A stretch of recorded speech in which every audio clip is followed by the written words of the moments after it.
नमस्कार विद्यार्थियों, आज हम पढ़ने वाले हैं क्लास 10th का जो हमारा इकोनॉमिक्स है उसका चैप्टर नंबर 3, इसका पार्ट 2। पार्ट फर्स्ट जो है वो पहले ही कंप्लीट कर लिया है। तो अगर आपने वो नहीं देखा है तो डिस्क्रिप्शन बॉक्स में जाइए, वहाँ से वो वीडियो आप देखिए। तो आज जो हमारा चैप्टर था मनी एंड क्रेडिट वो चल रहा था, मनी एंड क्रेडिट चल रहा था। ठीक है, मनी एंड क्रेडिट पढ़ रहे थे हम लोग। तो चलते हैं, आज हम दो स्टोरीज के बारे में जानने की कोशिश करेंगे। टू डिफरेंट क्रेडिट सिचुएशंस के बारे में हम यहाँ पर जानने वाले हैं कि किस तरीके से टू जो डिफरेंट क्रेडिट सिचुएशन है वो किस तरीके से वर्क करती है।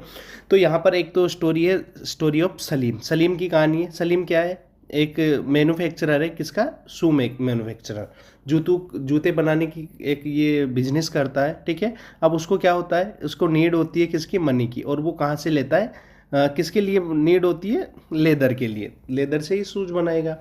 तो वो क्या करता है, एक मनी लेंडर से क्या करेगा, आगे वो एक मनी लेंडर से उधार ले लेता है। तो उसको किसके लिए आवश्यकता होगी? एक तो होगी लेदर खरीदने के लिए, इसके साथ ही अदर मटेरियल खरीदने के लिए, और साथ ही जो उसके वहाँ पर वर्कर्स काम करते हैं उनको पे करने के लिए उसको मनी की आवश्यकता होगी। अब उसने क्या सॉल्यूशन निकला, उसका सॉल्यूशन क्या निकला? He took a loan from a large trader. उसके द्वारा एक ट्रेडर से लोन लिया जाता है, और इसके बाद वो क्या करता है, जैसे ही उसने डिलीवरी की अपनी गुड्स की, शूज वगैरह की डिलीवरी करता है, उसके बाद वो वापस पैसों को पे कर देता है, रीपे कर देता है मतलब। तो यहाँ पर आउटकम क्या निकला? जो सलीम है उसका आउटकम क्या निकला? सलीम ने क्या किया, उसका काम पूरा कर लिया, उसका काम भी पूरा कर लिया। काम पूरा करने के साथ साथ ही उसने लोन भी क्या कर दिया, रीपे कर दिया, और उसके द्वारा एक क्या बना लिया गया, एक अच्छा प्रॉफिट बना लिया गया। तो इसका क्या कंक्लूजन निकलता है, क्या कंक्लूजन इसका निकलता है? कंक्लूजन ये निकला कि जो सलीम है उसने जो क्रेडिट लिया वो उसकी लाइफ में क्या करता है, पॉजिटिव रोल प्ले करता है, और उसे हेल्प करता है उसका जो बिजनेस है उसको एक्सपेंड करने में। तो यहाँ पर क्या होता है, एक स्टोरी दे रखी है कि एक जो जूता बनाने वाला जो आदमी है वो लोन लेता है, और लोन से लेदर और अन्य मटेरियल खरीदता है, अन्य चीज़ें खरीदता है, और साथ ही उसके वहाँ पर जो काम करने वाले लोग हैं उनको क्या देता है, सैलरी देता है। यहाँ पर जब वो जूते बना के बेच देता है तो वापस उस लोन को चुका देता है जो उसने बड़े लोगों से लिया था या बड़े ट्रेडर से लिया था, तो वापस से वो चुका देता है। अब ये लोन लिया ना, उसने चुका दिया, और उसको जो पैसा बचा ना वो उसके लिए क्या रहा, उसके लिए प्रॉफिट हुआ, और उस प्रॉफिट से उसने क्या किया, अपना जो बिजनेस है वो बढ़ा दिया। तो ये जो यहाँ पर इसने लोन लिया ना, ये पॉजिटिव रोल प्ले करता है या प्रॉफिटेबल लोन है। ठीक है, यहाँ पर तो इसके लिए अच्छा लोन है। एक और यहाँ पर कहानी दे रखी है स्वप्ना की। किसकी कहानी दे रखी है? स्वप्ना क्या है, एक स्मॉल फार्मर है, एक छोटी किसान है, जो क्या करती है, पीनट उगाती है। कहाँ पे? उसकी 3 एकड़ जमीन है, उस पर क्या उगाती है, पीनट उगाती है। उसको भी किसकी नीड होगी? लोन की नीड होगी, और वो मनी लेंडर से लोन भी ले लेती है। किसके लिए? सीड, जो बीज खरीदने के लिए, फर्टिलाइजर खरीदने के लिए, पेस्टिसाइड, ठीक है ना, ये सब खरीदने के लिए वो क्या कर ले लेती है, लोन ले लेती है। ठीक है, अब she took a loan from a money lender to buy seeds fertiliser. ये ऊपर वाली लाइन डिफीट हो गई। तो अब कंक्लूजन क्या निकला यहाँ पर सपना ने जो लोन लिया था, अब वो एक डेप्ट ट्रैप बन गया। यहाँ पर एक लाइन छूट गई, वो थी कि जैसे ही इसने लोन ले लिया, लेकिन इसकी जो फसल है वो क्या हो जाती है, खराब हो जाती है। स्वप्ना की जो फसल है वो क्या हो जाती है, खराब हो जाती है। खराब हो जाने के कारण वो क्या नहीं चुका पाती है, लोन रीपे नहीं कर पाती है। ठीक है ना, रीपे नहीं कर पाती है लोन। ठीक है ना, इससे क्या होगा, उसकी जो उसको जो उसकी लैंड है, लैंड का कुछ पीस ऑफ लैंड क्या करना पड़ता है, उसको सेल करना पड़ता है। ठीक है ना, पीस ऑफ लैंड क्या करना पड़ता है, बेचना पड़ता है। इस कारण ये जो सपना का जो लोन है ना, ये क्या बन गया, डेप्ट ट्रैप बन गया। ठीक है ना, ये उसके लिए और भी ज़्यादा क्या हो गई, बहुत ही ख़राब सिचुएशन हो गई। इस कारण उसको अपनी ज़मीन भी बेचनी पड़ी। आ गई बात समझ में? यहाँ पर 2 कहानियाँ दे रखी हैं, एक है स्वप्ना की और एक है सलीम की। सलीम के लिए ये जो लोन लिया वो पॉजिटिव का काम करता है, जबकि स्वप्ना ने क्या किया, लोन लिया था अपनी ज़मीन में फसल उगाने के लिए, पीनट उगाने के लिए, लेकिन किसी बीमारी के कारण उसकी जो फसल है उसमें कीड़े लग गए, और फसल नहीं होने के कारण उसको जो लोन चुकाना पड़ा वो अपनी ज़मीन बेच के लोन चुकाना पड़ा। तो यहाँ पर सपना के लिए तो ये क्या साबित हुआ, डिजास्टर साबित हुआ। आ गई बात समझ में दोनों। अब हम देखते हैं नीड फॉर लोन्स। जो लोन है उसकी नीड हमारे को क्यों होती है, क्या क्यों आवश्यकता पड़ती है हमारे को लोन की। तो आवश्यकता पड़ने के पीछे, जो लोन की आवश्यकता पड़ने के पीछे जो मेन कारण है, फार्मर इन रूरल एरिया, ग्रामीण एरिया जो होता है, ग्रामीण क्षेत्र, जो ग्रामीण क्षेत्र होता है, ग्रामीण क्षेत्र में लोन क्यों लिया जाता है, कल्टीवेट क्रॉप्स उगाने के लिए यहाँ पर लोन लिया जाता है। इस लोन का क्या करते हैं, क्या यूज में लिया जाता है, जो बीज है, सीड्स है, वो परचेज करने में, फर्टिलाइजर्स परचेज करने में, पेस्टिसाइड्स परचेज करने में, पेइंग फॉर वाटर जो सप्लाई, जो जो पौधों को पानी पिलाते हैं, इसके साथ साथ इलेक्ट्रिसिटी में। इसके अलावा जो फार्म इक्विपमेंट है जैसे ट्रैक्टर हो गया, ठीक है ना, और बाकी के जो साधन होते हैं उनको रिपेयर कराने के लिए या कोई नई इक्विपमेंट खरीदने के लिए, ये सारी चीज़ें क्या लेते हैं, काम में ली जाती है। आ गई बात समझ में यहाँ तक आप लोगों को शायद। अब आगे चलते हैं हम लोग। डेप ट्रैप कैसे बन जाता है, याद रखना। A debt trap is a situation where a person or institution is force to take on more debt to repay their existing डेप्ट। तो यहाँ पर क्या होता है, डेप ट्रैप क्या होता है, एक ऐसी स्थिति होती है जहाँ पर एक आदमी या कोई संस्था हो सकती है, एक आदमी या संस्था अपने जो पुराना जो लोन है या पुराना जो कर्ज है उसको चुकाने के लिए भी एक नया कर्ज लेता है। समझ रहे हो, मतलब पुराने कर्ज को चुकाने के लिए नया कर्ज लेना पड़ता है, और इस तरीके से वो इस कर्ज के दलदल में पछता ही जाता है, और इसे कहा जाता है डेप ट्रैप। यहाँ पर बहुत सी बार अधिकतर क्या होता है कि लोगों को अपनी ज़मीनें बेचना पड़ता है, अपना गाड़ियाँ बेचनी पड़ती है, अपने घर बाहर बेच देने पड़ते हैं। तो ये एक बहुत ही खतरनाक साइकिल है जिसमें जो लोग हैं वो क्या करते हैं, एक लोन को चुकाने के लिए दूसरा लोन लेते हैं, और इस तरीके से वो लगातार इसमें क्या होते जाते हैं, फंसते जाते हैं इस डेप ट्रैप में। ठीक है ना। वेन टर्म ऑफ क्रेडिट क्या होता है, टर्म ऑफ क्रेडिट क्या होता है, when giving a loan a bank or money lender sets some condition. जब आप लोन लेते हो ना, टर्म ऑफ कंडीशन, ऋण की शर्तें क्या होती है, ऋण की शर्तें, शर्त अगर अपन लोन ले रहे हैं तो अपने किन शर्तों पर कोई भी व्यक्ति हमें लोन देगा। तो टर्म्स ऑफ क्रेडिट क्या होता है, this terms very based on nature of the borrower and the loan. तो ये जो शर्तें होती है, कोई किसी से भी आप लोन लेने गए तो वो आपके सामने कुछ शर्तें रखेगा कि मैं तेरे को लोन तो दे दूंगा लेकिन कुछ शर्तें मेरी है। तो वो कौन सी शर्तें हैं वो आगे देखने वाले हैं। लेकिन यहाँ पर जो शर्तें होती है ना, वो अलग अलग लोगों के देने के ऊपर होती है। अगर बैंक है तो उसकी कुछ अलग शर्त होगी, गांव का मनी लेंडर है तो उसकी कुछ अलग शर्तें होगी, आपका दोस्त है तो उसकी कुछ अलग शर्तें होती है। यहाँ पर लोन के ऊपर डिपेंड करती है, अलग अलग टाइप के लोग अलग अलग तरीके से शर्तें रखते हैं। तो यहाँ पर इंटरेस्ट रेट देखते हैं सबसे पहले। तो जो इंटरेस्ट रेट है वो क्या करनी पड़ती है, अगर आपने कुछ पैसा लिया है ना तो उसके साथ कुछ एक्स्ट्रा पैसा आपको पे करना पड़ेगा जिससे आपको ने उधार लिया है। ठीक है ना, सम अमाउंट होता है इंटरेस्ट रेट। कोलेट्रल सबसे इंपॉर्टेंट है, बहुत सी बार एग्जाम में आ जाता है। कोलेट्रल क्या होता है, ये एक एसेट होता है जो जो उधार लेने वाला व्यक्ति है वो जिससे उधार ले रहा है उसके पास रखता है गारंटी के रूप में। इसमें क्या हो सकता है, गारंटी के रूप में रखता है। ठीक है ना। If the borrower fail to repay the loan the lender can sell that asset to recover their money. अगर जिसने पैसा लिया है, बोरोवर जो है, अगर पैसा चुकाने में विफल हो जाता है तो जिसने पैसा दिया है, ठीक है, वो अपनी मनी को रिकवर करने के लिए उस एसेट को बेच सकता है। जो कोलेट्रल उसने रखा था उसको क्या कर सकता है, सेल कर सकता है। अब कोलेट्रल में कौन कौन सी चीज़ें आती है, कोलेट्रल में क्या क्या आ सकता है, ज़मीन आ सकती है, बिल्डिंग आ सकती है, व्हीकल आ सकता है, लाइव स्टॉक आ सकता है, मैंने कि आपके पशु, जो पालतू पशु है वो आ सकते हैं। इसके अलावा जो बैंक में जो जमा पैसा है, बैंक में जमा जो पैसा है वो भी यहाँ पर आ सकता है। ठीक है ना। व्हीकल्स आपके कोई भी साधन आ सकता है। ठीक है। बिल्डिंग आपका घर आ सकता है। ठीक है। लैंड आपकी ज़मीन आ सकती है, ये सारी चीज़ें यहाँ पर आ सकती है। तो कोलेट्रल क्या होता है समझ जाना। कोलेट्रल बहुत सी बार एग्जाम में आ जाता है। कोलेट्रल क्या होता है कि जब आप बैंक या किसी आदमी के पास लोन लेने जाते हैं तो वो बोलता है कि तेरे पास क्या है कि मैं तेरे को लोन दूं। तो आपने जो आपके पास जो चीज़ है ना वो शर्त के रूप पे वो बताता है, इसे कोलेटरल कहा जाता है। ठीक है, अब इसके अलावा और क्या चीज़ ज़रूरी होती है? Requiring document, some document such as proof of income, employment details must be submit to get a loan. अगर आप कहीं पे जैसे सरकारी बैंक में जा रहे हो तो ये सारी चीज़ें भी आपको वहाँ पर देनी पड़ती है। अब mode of payment, mode of payment में क्या आ जाता है? This specific how the loan will be repaid. आप मतलब जो लोन आपने लिया है उसको किस तरीके से पे करोगे, मंथली इंस्टॉलमेंट रखोगे या ईयरली या 3 मंथ की एक इंस्टॉलमेंट रखोगे, किस तरीके से उसको वापस से तुम लोग पे करोगे। ठीक है, आगे देखिए कोऑपरेटिव सोसाइटीज़। कोऑपरेटिव सोसाइटीज़ क्या होती है? जैसे मान लीजिए बहुत सारे लोग या एक गांव के सभी लोगों ने कुछ पैसा लगा के एक सोसाइटी खोल दी, जिसे क्या कहा जाता है? कोऑपरेटिव सोसाइटी कहा जाता है।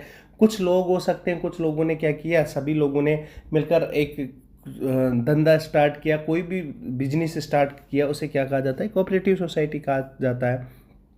Cooperative society provide loan to members at low interest rate. अब ये सोसाइटीज़ क्या होती है? बहुत ही कम रेट पर अपने जो मेंबर्स हैं उनको क्या देती है? क्या देती है? लोन देती है। जैसे मान लीजिए मैं टीचर हूँ, ठीक है, मैं क्या हूँ? टीचर हूँ, ठीक है ना, मैं टीचर हूँ। अब हमारी जो सिटी है ना, वहाँ पर भी टीचर्स की एक सोसाइटी बनी हुई है। टीचर्स की क्या बनी हुई है? सोसाइटी बनी हुई है, टीचर्स की सोसाइटी बनी हुई है। अब इस सोसाइटी में क्या होता है कि मैं जिस जिले का टीचर, मतलब मान लीजिए मैं किसी पर्टिकुलर डिस्ट्रिक्ट का टीचर हूँ, तो यहाँ पर इस डिस्ट्रिक्ट के सभी टीचर्स की एक सोसाइटी बनी होती है। जो हम, जैसे मैं हूँ, मैं मंथली क्या जमा कराता हूँ? 1000 रुपये मेरी सैलरी से उसमें कट जाते हैं, और उस जो मेरा उसका बैंक अकाउंट होता है सोसाइटी का, उसमें जमा हो जाता है। ठीक है, अब क्या होगा? जैसे ही जमा होता है मेरा बैंक का, तो अब मैं वहाँ से वो जो सोसाइटी है मेरे को जैसे 7% के हिसाब से क्या देगी? इंटरेस्ट भी देगी मेरे जो पैसे जमा है। अगर मेरे को कभी ज़रूरत पड़ेगी तो केवल 8% के हिसाब से मेरे को लोन दे देगी। बहुत ही कम, बैंक से भी कम। बैंक भी 11% के हिसाब से लोन देता है। तो इस तरीके से ये कोऑपरेटिव सोसाइटीज़ वर्क होती है। जैसे हमारे जो टीचर्स हैं उनकी कोऑपरेटिव सोसाइटी, गवर्नमेंट टीचर्स की कोऑपरेटिव सोसाइटी बनी हुई है। हर ज़िले में अलग अलग कोऑपरेटिव सोसाइटी, राजस्थान के हर ज़िले में अलग अलग कोऑपरेटिव सोसाइटी बनी होती है, तो हमारी भी बनी हुई है। तो दियर मेन ऑब्जेक्टिव क्या है? To provide loan at low cost for farming to, ठीक है ना, तो फार्मिंग वगैरह के लिए कम पैसों पर क्या करवाना, कम पैसों पर क्या देना? ब्याज देना। To assist purchasing agriculture equipment and farming activities. किस कारण देती है? क्या काम? जैसे कल्टीवेशन के लिए, इसके अलावा जो आपके एग्रीकल्चर जो इक्विपमेंट होते हैं वो खरीदने के लिए, अलग अदर फार्मिंग एक्टिविटीज़ के लिए ये देती है। ये क्या करती है? प्रिवेंट करती है कि जो उसकी जो फसल होती है ना, उनको कम प्राइस पर बेचने से रोकती है ये। जैसे मान लीजिए अगर आपके पास आपने गेहूं निकलवा लिए, कहाँ से? खेत से। अब क्या होगा? अगर आपके पास आपके ऊपर लोन है किसी बड़े व्यापारी का, तो वो तो बार बार बोलेगा कि भाई तू मेरे को फसल बेच या फिर मेरे को पैसा दे। तो इस तरीके से ये क्या करती है? कम रेट पर किसानों को अपना अनाज बेचने से रोकती है। ठीक है ना। The societies all members collectively create a fund which is used to provide loan to the member in need। तो यहाँ पर ये जो सोसाइटी के जो मेंबर है ना, कुछ पैसा कलेक्ट करते हैं, और जब इनको नीड होती है तब ये क्या करते हैं? जिसके भी नीड होती है उसको ये पैसा लोन के रूप में दे देते हैं कम रेट पे। ठीक है, अब यहाँ पर हम देखने वाले हैं formal and informal sector of credit. ठीक है, credit or the process of lending and borrowing can be categorized into 2 types। तो देखो क्रेडिट क्या होता है? लेने ब्याज पैसे लेने और देने की जो प्रक्रिया है वो क्रेडिट कहलाती है। इसको 2 पार्ट में डिवाइड करते हैं। Formal credit, sector of credit यहाँ पर बहुत ही इंपॉर्टेंट है, फॉर्मल और इनफॉर्मल। फॉर्मल और इनफॉर्मल। ठीक है, फॉर्मल में क्या आ जाएगा? फॉर्मल में जैसे बैंक आ जाएगा, कोऑपरेटिव सोसाइटी जाएगी। इनफॉर्मल में आपके दोस्त हो सकता है, आपका रिश्तेदार हो सकता है, आपके गांव का सेठ हो सकता है, साहूकार हो सकता है, दुकान वाला हो सकता है। ठीक है ना, ये 2 सोर्स होते हैं। अपन जो रेगुलर जो किसी से पैसे उधार लेते हैं ना, तो 2 सेक्टर से लेते हैं। एक तो फॉर्मल सेक्टर जो जैसे बैंक हो गया या कोई कोऑपरेटिव सोसाइटीज होगी, ये हो जाता है। तो यहाँ पर फॉर्मल सेक्टर में क्या होता है, यहाँ पर दे offer loan at low interest rate. Low interest rate पर क्या देते हैं, ये आपके लिए लोन देते हैं, ठीक है ना। और फेयर टर्म्स होती हैं इनकी, शर्तें भी फेयर होती है। They operate under the rules of RBI. RBI के अकॉर्डिंग ये क्या करते हैं, वर्क करते हैं। आरबीआई जो होती है उसके अकॉर्डिंग ये लोग क्या करते हैं, वर्क करते हैं। कौन, फॉर्मल सेक्टर के लोग। इसके अलावा इनफॉर्मल सेक्टर की बात करें हम लोग, तो इनफॉर्मल सेक्टर में क्या हो जाएगा, मनी लेंडर आ जाएंगे, जो आपके सेठ साहूकार होते हैं, ट्रेडर्स हो गया, व्यापारी वगैरह हो गए, एम्प्लॉयर हो गए, ठीक है ना। इसके अलावा रिलेटिव हो गया और आपका फ्रेंड हो गया। ये क्या करते हैं, बहुत ही ज़्यादा इंटरेस्ट चार्ज करते हैं, ठीक है। और इनकी जो टर्म्स होती है वो भी बहुत ही खतरनाक होती है। ये बहुत सी बार जो ऋण लेने वाला है उसको डेब्ट ट्रैप में फंसा लेते हैं। इनके ऊपर कोई भी जो ऑर्गेनाइजेशन है वो क्या नहीं कर सकता, इनको मॉनिटर नहीं करता है, कोई भी इनके ऊपर नज़र नहीं नज़र नहीं रखता है। तो यहाँ पर हमने दो सेक्टर्स देखे, एक तो कौन सा, एक तो फॉर्मल, एक इनफॉर्मल, ठीक है। आगे बात समझ में, अगला देखने वाले हैं formal and informal sectors of credit. इसमें जो अर्बन एरियाज होते हैं, ठीक है ना, अर्बन एरिया में जो गरीब परिवार, मतलब ज़्यादातर जो लोग हैं ना, वो कहाँ से पैसा लेते हैं, तो फॉर्मल सेक्टर से लेते हैं या इनफॉर्मल से लेते हैं, और कौन से लोग फॉर्मल से ज़्यादा लेते हैं और इनफॉर्मल जो सेक्टर होता है उससे ज़्यादा पैसे लेते हैं। तो अगर हम शहरी क्षेत्रों में बात करें, अर्बन क्षेत्र में, तो जो गरीब लोग हैं वो 85% जो गरीब लोग हैं वो अपने जो पैसा है वो इनफॉर्मल सेक्टर से लेते हैं, जैसे सेठ साहूकार आदि से लेते हैं। जबकि जो अमीर लोग हैं ना, वो 90% जो लोन है वो कहाँ से लेते हैं, फॉर्मल सेक्टर से लेते हैं। मतलब देखिए आप कितना खतरनाक काम है भाई। जो गरीब जो चीज़ गरीबों को देनी चाहिए वो अमीर काम में ले रहे हैं, और जो गरीब हैं वो बेचारे जो बहुत ही ज़्यादा हाई इंटरेस्ट रेट पर क्या ले रहे हैं, क्रेडिट ले रहे हैं, या जो पैसा है लोन ले रहे हैं, ठीक है। अब this situation is similar in rural area where, अब यहाँ पर तो हमने अर्बन एरिया का देखा, यहाँ पर हम देख रहे हैं रूरल एरिया का, ग्रामीण एरिया का। कौन सा, ग्रामीण जो एरिया है वहाँ का देखते हैं। ग्रामीण एरिया में क्या होता है कि जो पुअर फैमिलीज है वो expensive loans from informal source, while rich family get cheaper loan from the formal sector. यहाँ पे भी वही बात है, जो ग्रामीण एरिया है वहाँ पर भी जो किसान लोग हैं या जो गरीब लोग हैं वो सेठ साहूकारों से पैसा लेता है, जबकि जो पढ़े लिखे लोग हैं या जो अमीर लोग हैं वो बैंकों से पैसे लेता है। तो हमारे को क्या है कि ये बहुत ही ज़रूरी है कि जो सभी लोग हैं, स्पेशली जो गरीब फैमिलीज़ है, उनको कहाँ से क्या मिलना चाहिए, कम रेट पर क्या मिलना चाहिए, लोन मिलना चाहिए, कम रेट पे, रेट ऑफ इंटरेस्ट पर क्या मिलना चाहिए, लोन मिलना चाहिए, ठीक है। आगे बात समझ में, तभी जाके ये सारी चीज़ें सही होगी। अब आगे देखते हैं सेल्फ हेल्प ग्रुप, ये बहुत ही इंपॉर्टेंट है। सेल्फ हेल्प ग्रुप क्या होता है, self help group for the poor. तो poor family in rural area, मतलब गरीब किसान जो होते हैं, स्पेशली महिलाएं बहुत ही सारी डिफ़िकल्टीज फेस करती है लोन लेने में। कहाँ से, फॉर्मल सेक्टर से। क्यों, क्योंकि इनके पास जो कोलेट्रल है वो नहीं होता है। कोलेट्रल मैंने बता ही दिया कि अब इनके पास कोई एसेट नहीं होता जिससे लोग इनको लोन दे या कोई बैंक इनको लोन दे। तो सेल्फ हेल्प ग्रुप क्या होता है, सेल्फ हेल्प ग्रुप है emerge as a new way to solve this problem. अब इस प्रॉब्लम को सोल्व करने के लिए सेल्फ हेल्प ग्रुप काम में आता है। ग्रुप क्या होता है, इसमें लगभग 15 से 20 मेंबर होती हैं, और सामान्यतः वो कौन होती है, महिलाएं होती है। अपनी जो सेविंग का कुछ हिस्सा है ये आपस में एक जगह जमा कराती है। लगभग 25 से 100 रुपये ये जमा करवाती है पर पर्सन, ठीक है ना। अब जब बहुत सी बार क्या होता है कि जिस किसी को भी लोन की आवश्यकता होती है तब ये लोन दे देती है बहुत ही कम इंटरेस्ट रेट पे, ठीक है ना। और बहुत ही मतलब फ्लेक्सिबिलिटी होती है कि पेमेंट चुकाने में भी बहुत फ्लेक्सिबल ये लोग होते हैं, ठीक है ना। तो ये सेल्फ हेल्प ग्रुप होता है जब आपके ज़रूरत पड़ती है गरीब एरियाज में, या जो गरीब लोग हैं उनको जब बैंक ब्याज से पैसे नहीं देती है तो ये आपस में अपना एक ग्रुप बनाते हैं और कुछ पर डे के हिसाब से या मंथली हिसाब से कुछ पैसा इकट्ठा करते हैं, और वो पैसा जिसके सबसे ज़्यादा ज़रूरत होती है उसको कम रेट ऑफ इंटरेस्ट पर क्या दे देते हैं, लोन के रूप में दे देते हैं, ठीक है। अगला देखने वाले हैं कैसे वर्क करते हैं? Member pool their saving regularly.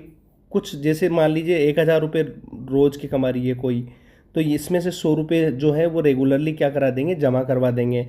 The group saving are use to provide small loan to member for their needs such as buying seeds, machines, livestock आदि। जैसे बीज, जैसे किसान हो गए, किसानों को बीज में, मशीन के लिए, जो पशु खरीदने के लिए, लाइव स्टॉक खरीदने के लिए ये काम में लिए जाते हैं। ठीक है। After saving and repaying loan regularly 1 to 2 year the group become eligible to take loan from bank. जब ये कुछ साल तक ये जो ग्रुप है ये काम करता है तो बाद में ये बैंक से भी लोन ले सकते हैं। In this case the group does not need provide to collateral to the bank. अब इसके लिए कोलेटरल की भी आपको आवश्यकता नहीं होती है। Benefits of SHG। क्या बेनिफिट है? ये क्या बेनिफिट है? ये जो पुअर वुमेन है उनको हेल्प करता है, फाइनेंशियली इंडिपेंडेंट बनाता है। फ्रीडम फ्रॉम डेप ट्रैप, जो डेप ट्रैप है उनसे बचाता है। They protect members from high interest loan from money lenders. High rate of interest से लोन लेने के लिए ये मतलब बचाता है उनसे। सोशल एम्पावरमेंट बनाता है, सोशली एम्पावरमेंट करता है ये। किस तरीके से?